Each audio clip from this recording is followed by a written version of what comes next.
This Cardano blog commentary is brought to you by Arcadia's Atoms and Tesla Stakepools, professional, reliable, and proven in the incentivized testnet. Find us online at arcadiastakepool.com and please consider staking your ADA with us. Thank you. Hi, welcome back to the channel. What I'd like to do with you today is I'd like to read together with you this article that has been written by Kevin Hammond. It's a really nice article with a lot of information in it about the upcoming uh, milestones, major important dates that are going to be happening within staking in the Shelley ecosystem of Cardano. So it's been titled The Decline and Fall of Centralization. It's a bit of a technical article, so I thought it might be fun just to read through it together with you, and I'll provide some commentary and explanation, hopefully to help amplify the understanding of the article. So let's get to it. The Decline and Fall of Centralization. This week marks the first step in the road to the full decentralization of Cardano, as stake pools begin to take responsibility for block production. Here's what the journey will look like. That sounds really interesting. So Kevin Hammond here, he's been with IOHK, or now IOG, Input Output Global, for the last year, since 2019.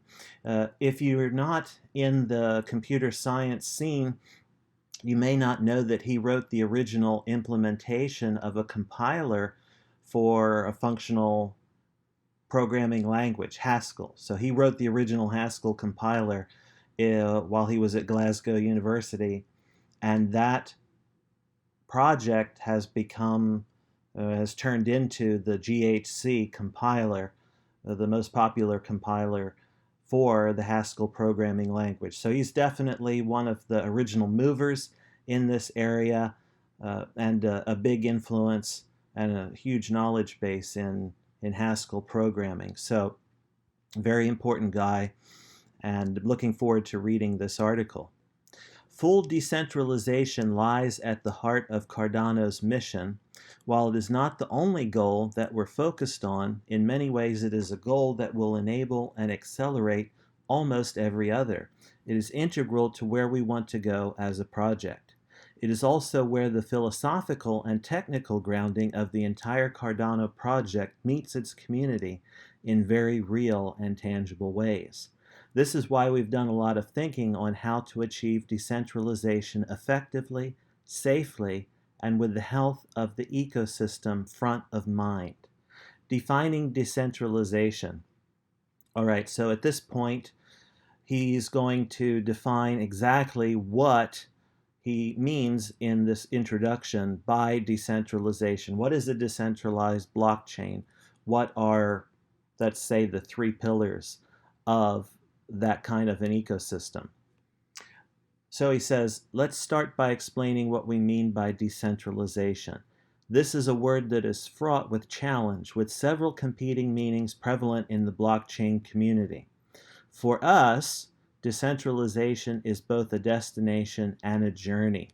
Shelley represents the first steps towards a fully decentralized state, from the static federated approach of Byron to a fully democratic environment where the community not only runs the network, but is empowered and encouraged to take decisions through an on-chain framework of governance and voting.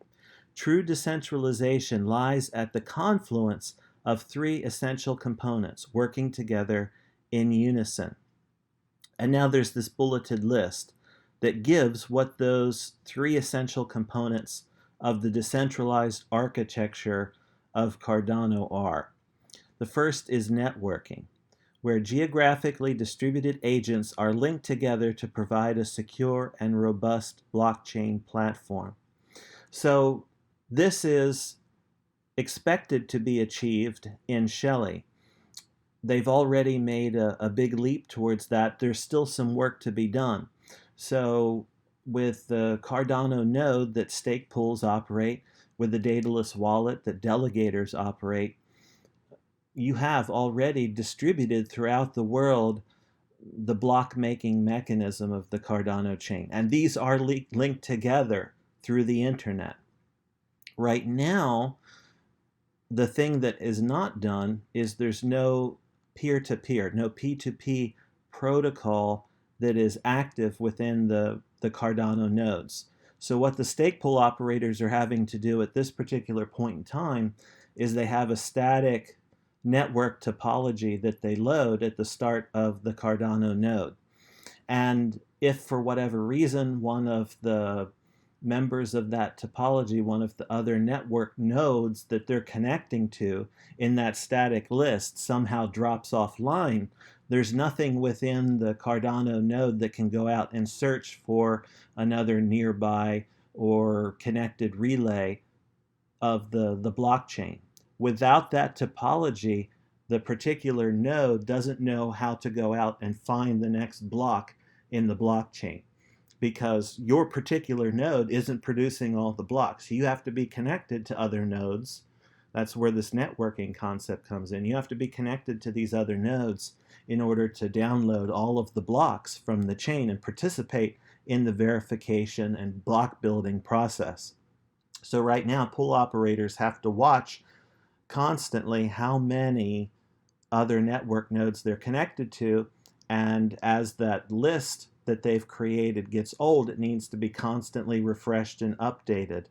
And some of the community have written scripts to be able to do that. But ultimately, what IOG wants to move towards is having a peer-to-peer discovery protocol within the Cardano node itself, so that this is automatically taken care of. If one of the relays drops out, your node can go out and query for another relay to connect with, and then establish a connection with that, all without intervention of the operator. So that's an important improvement and necessary improvement that will continue on this path to decentralization.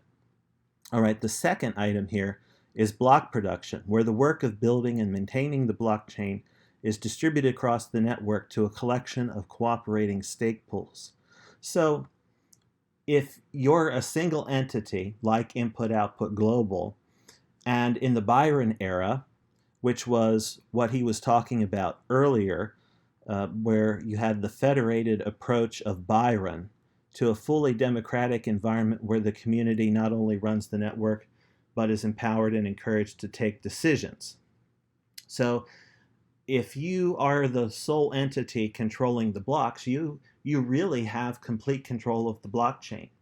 You can add a block to the blockchain, and no one has the ability to be able to change or disagree with what you're doing, because that entity has the sole power to create blocks. So now by distributing it out, it becomes naturally a more democratic process, because each of the various entities that has a stake or holding in the Cardano network, in that financial architecture, now gets to participate in making the blocks for that.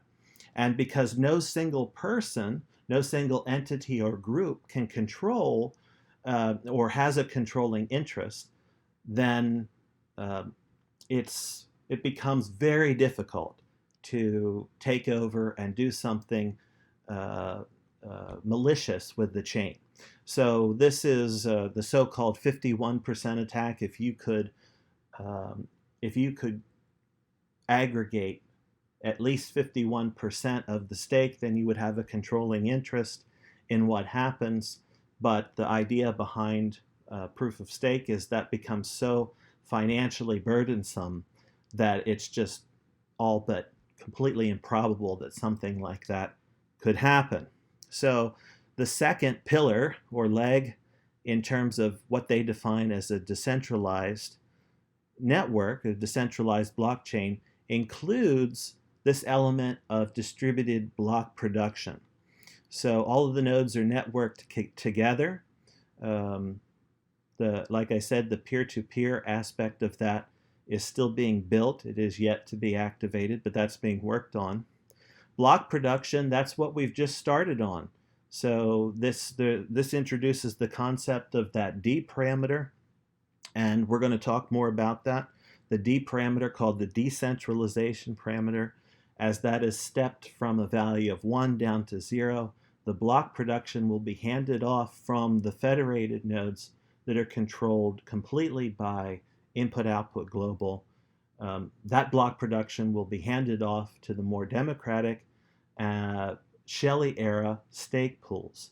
Once D gets to 0, the block production will be completely decentralized, but it's going to take a few months to go through this process. So we're just at the beginning of this process. So that explains part of what Kevin wrote earlier in the block by saying that this is a process. It's a journey, not only a destination, because we started the journey back in July 29th, the official launch of Shelley.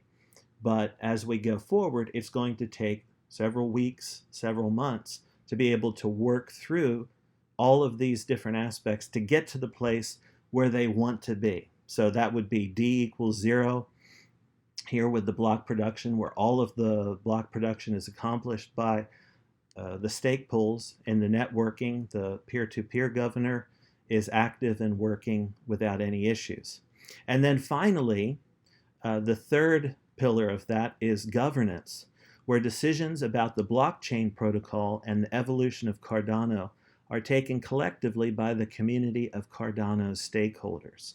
So this seems to tie in with what IOG has termed the Voltaire era of Cardano, Voltaire being that aspect of the software which will enable stakeholders, Cardano stakeholders, to be able to vote on proposals, to vote on changes to the blockchain.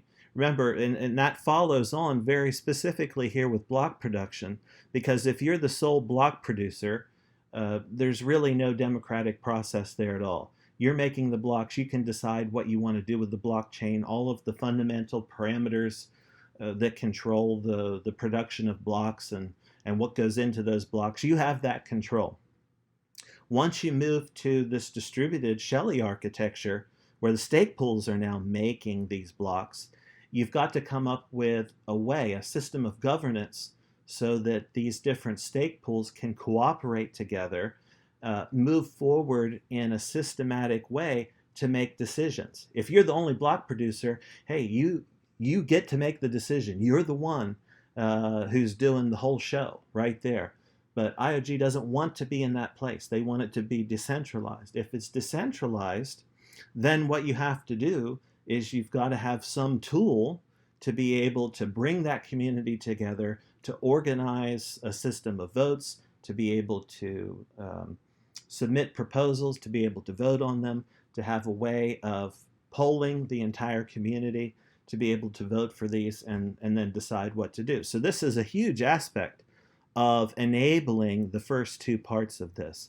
And so, as Kevin writes here, these three things are working together. And so the governance is something that they're working on. We don't have any tool right now to be able to do that. Yes, a few weeks ago there was the Jormungandr that was used in order to take a vote, and that may figure in later on to the implementation of Voltaire. But right now, there's nothing that I know of that enables this currently in the Shelley architecture. So again, this is a journey, and it's going to be continuing to play out over the rest of this year as these things are worked on and brought together. And so he finishes here by saying, only when all these factors exist within a single environment can true decentralization be said to have been achieved successfully. And let me just add to that, the whole point about this contrast or comparison between centralization and decentralization. If you're part of a financial ecosystem, if you have spent your money to buy the cryptocurrency of Cardano, which is ADA, and there's a single block producer, then they're able to make decisions about what's going to happen with your tokens, with your coins, with your ADA, that you have no say in, no control over. So the idea behind decentralization is to empower you as the stakeholder, as the holder of that cryptocurrency, to have a say in what's going to happen to that financial ecosystem. So that is the ability for you to be able to make a decision, to have an influence on the future of where that goes. If it remained in the Byron era, then IOG has full control over that. And whether or not you have any of the cryptocurrency, it doesn't matter, because you don't get any say in that, because you're not participating in the block production. So that's why this whole discussion over decentralization is important.